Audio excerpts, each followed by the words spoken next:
You've surely seen the picture.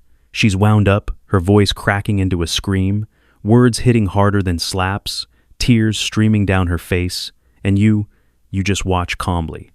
Not a single muscle on your face twitches. You don't defend yourself and you don't attack in response.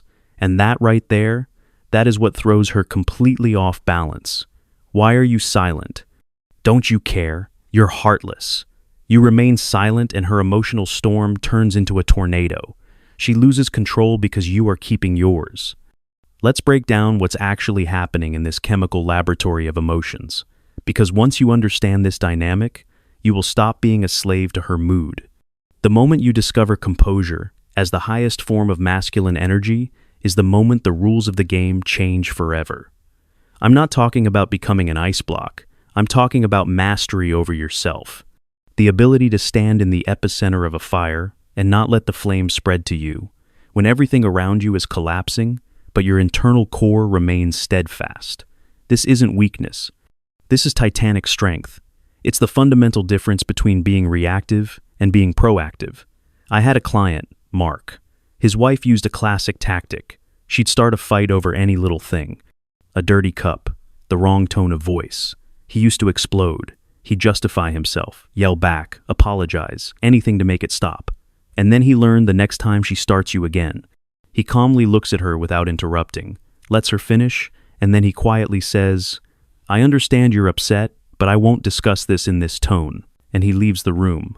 She races after him, her fury doubling. "You don't dare walk away." He sits down in the armchair and picks up the remote. She just explodes. Why? Her control panel just burned out. Her panic from losing control. This female anger in response to your calmness is a fascinating phenomenon. Understand? Her whole life, she intuitively knew she had buttons to control reality. She knew for a fact that pressing the tears button would immediately cause a man to soften up and try to console her. The accusation button was guaranteed to make him defend himself and justify his actions. And the silent treatment button would cause panic and make him chase after her attention. This was her polished emotional joystick, which she had learned to use masterfully. And suddenly, in one moment, that joystick stops working. She pushes right, expecting your reaction, and you stand still. In her world, in her control matrix, a catastrophic system failure is happening. Her only instinctive reaction is to panic and start slamming all the buttons at once, harder and harder, in the desperate hope that something will work. It's important to understand that this provocation as a dominance mechanism is mostly unconscious. She's not an evil genius plotting intrigues. She's just running a learned program that has worked her entire life. These conflicts are, in essence, instinctive connection checks. It's her subconscious asking questions. Can I still influence him? Is he still under my thumb? Do my emotions still control him? And when you don't provide the expected programmed reaction, it triggers a primal animalistic fear in her, the psychology of emotional dependence. This mechanism runs incredibly deep. Many people, not just women, can only feel secure in relationships when they are able to predict and, more importantly, provoke a desired emotional reaction from their partner. This gives them a persistent, albeit illusory sense of control, and that control provides a basic, albeit false sense of security. You see, your emotional outbursts are her vital validation, her way of checking in real time that she still occupies a central place in your world.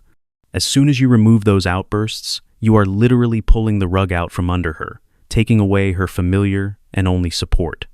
In the vast majority of cases, this is pure learned helplessness that has over time become her primary life strategy. This pattern is established very early. From childhood, a girl sees how flawlessly it works. Daddy melts instantly at her tears. Thus, emotional expression becomes her primary and sometimes only tool for influencing the world. And then she meets a man on whom this tool, proven over decades, suddenly doesn't work. And this truly deeply frightens her because she is encountering a situation for the first time that her entire life experience has not prepared her for. You are the anchor, not the ship. Emotional maturity is that moment when your internal state does not depend on someone else's. It's the point where her bad mood no longer ruins yours. Her anxiety doesn't create your anxiety, and her panic doesn't become your number one priority. It's this internal independence that broadcasts maturity and leadership louder than any words. My ex-girlfriend loved emotional roller coasters, accusations, sobbing, threats to leave. And every time, as if on cue, I would dive into that vortex, trying to save the situation, fix her mood, calm the storm. And then one day during another storm, I just sat there. I was present. I watched her, but I didn't engage. She screamed for about 15 minutes, escalating. And then, when the energy ran out, she just deflated. In the silence that followed, she looked at me and asked, "Why aren't you angry?" I calmly replied, "Because those are your emotions, not mine." Everything changed that day. This is what discipline and conflict is all about. She throws 5 problems at you at once. You calmly pick one and say, "Let's discuss this. The rest later." She resorts to personal attacks. You bring her back to the topic. "We're not talking about me. We're talking about the situation. This isn't stonewalling. It's setting boundaries." You are demonstrating that you will not be dragged into emotional chaos, and that from now on, you will either talk constructively or you won't talk at all. The paradox, irritation, and respect. And here is the main paradox. Consciously, she may hate you in this moment because your impenetrability infuriates her. But subconsciously, she starts to respect you. The very same composure that pisses her off is also what attracts her. She may be furious that her magic and usual levers of influence no longer work, but deep down, she admires that you were stronger than her magic. This is the cognitive dissonance that makes her crank up the volume, desperately trying to break your defense. But just watch what happens after the storm. Yes, she might leave, slam the door, give you the silent treatment, but in an hour, or maybe a day, she'll come back. And she'll come back completely different, soft, calm, sometimes even apologetic, because you held the frame with your imperturbability. You proved that you are the most stable element in her life. And on an instinctive primal level, there is nothing sexier or safer than that unshakable stability. Emotional surfing versus emotional contagion. Most men are emotional sponges. True control is emotional surfing. You see her wave of emotion. You acknowledge it, but you don't let it crash down on top of you. One of my clients described it brilliantly. "I imagine her emotions like the weather. I can grab an umbrella, but I don't become the rain." This change in perspective saved his marriage. His wife still stormed, but the storm passed twice as fast. Because he stopped feeding it with his energy.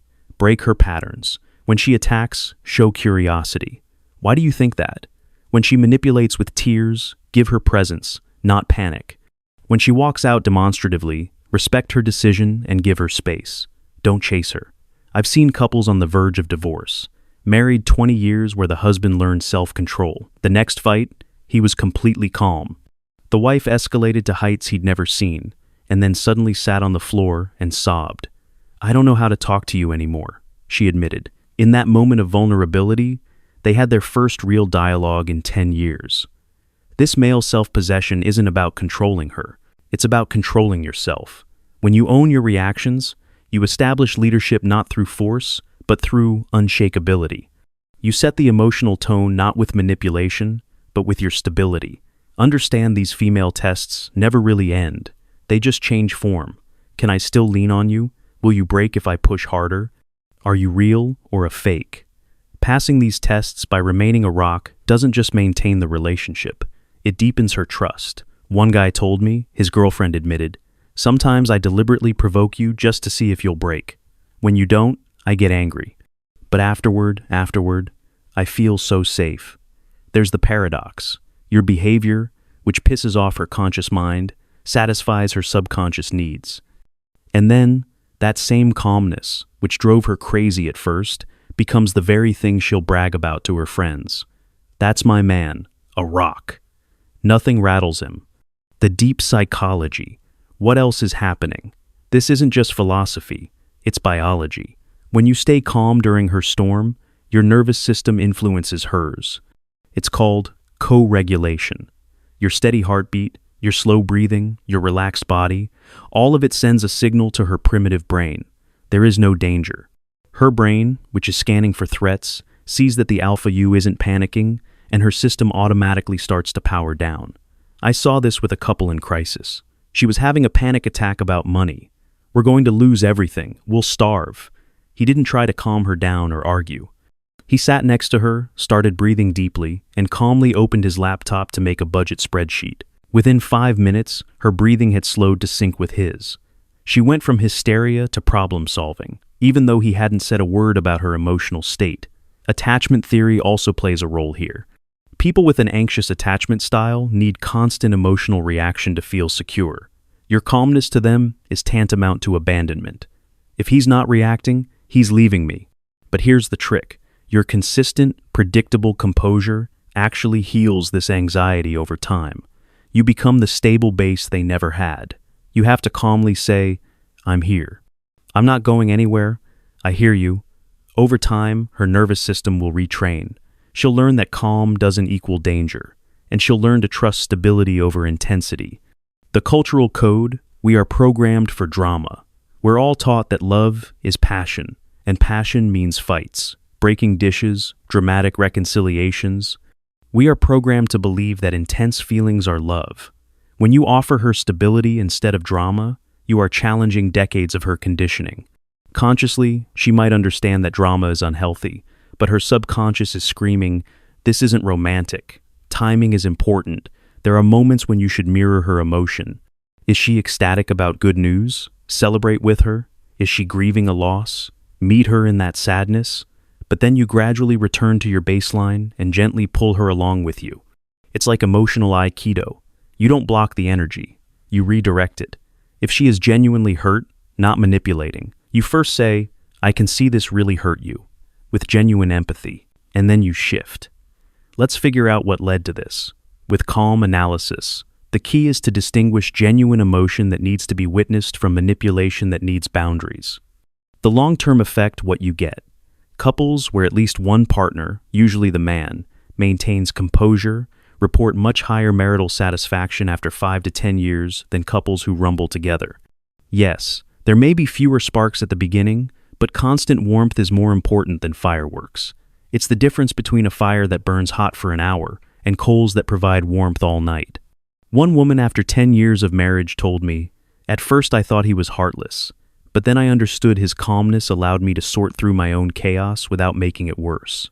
He was the safe space where I could afford to fall apart, knowing that we both wouldn't be destroyed." The connection to childhood is also important. Often women who react so strongly to your calmness grew up in chaos, where you had to scream to be noticed. Your calmness triggers that childhood panic. If I can't get a reaction, I don't exist. Understanding this helps you maintain compassion while still holding a firm boundary. The masculine burden of being the emotional anchor is real, and it's damn exhausting. You are essentially holding the emotional space for two people while managing your own. This is advanced emotional labor that society doesn't value in men. A divorced friend of mine said, "I spent 15 years as her rock, and when I finally burned out and broke, she left, saying I had become emotionally unavailable. I gave everything, and when I was empty, I was thrown away." This is why your own resources are paramount. You can't be an anchor for someone else if you yourself are sinking. What do you gain besides the relationship? Your imperturbability triggers a powerful selection effect. Women who need drama, who cannot stand your emotional independence, they will simply leave. They'll find another reactive man. And that's a good thing, because only those who are ready for maturity will remain. In essence, your calmness is a filter, but this filter doesn't just work on your environment. It directly affects your health. Men who don't get involved in constant emotional wars have lower cortisol, healthier hearts, and stronger immune systems. By refusing to participate in this theater, you are literally extending your own life. This influence also extends to the next generation, serving as a crucial example for children. They absorb everything. When kids see dad stay calm while mom is storming, they learn emotional regulation. When they see you both screaming at each other, they learn dysfunction. Ultimately, this goes beyond psychology and touches on the spiritual aspect. Every wisdom tradition, from Stoicism to Buddhism, places equilibrium at its core. Thus, when you maintain your composure, you aren't just saving your marriage or your health. You are growing as a person. Caution: the extinction burst. You have to know this. When you first start applying this, expect an escalation. It will intensify 2 to 3 times over. She will reach levels you've never seen. She will desperately try to break your new armor. This is not failure. It's called an extinction burst. It's the death throes of the old non-working program. She has to make sure that button really doesn't work anymore. Withstands this storm. Do not react. And on the other side, a completely new level of relationship awaits you. This isn't just a behavior change. It's a personality transformation.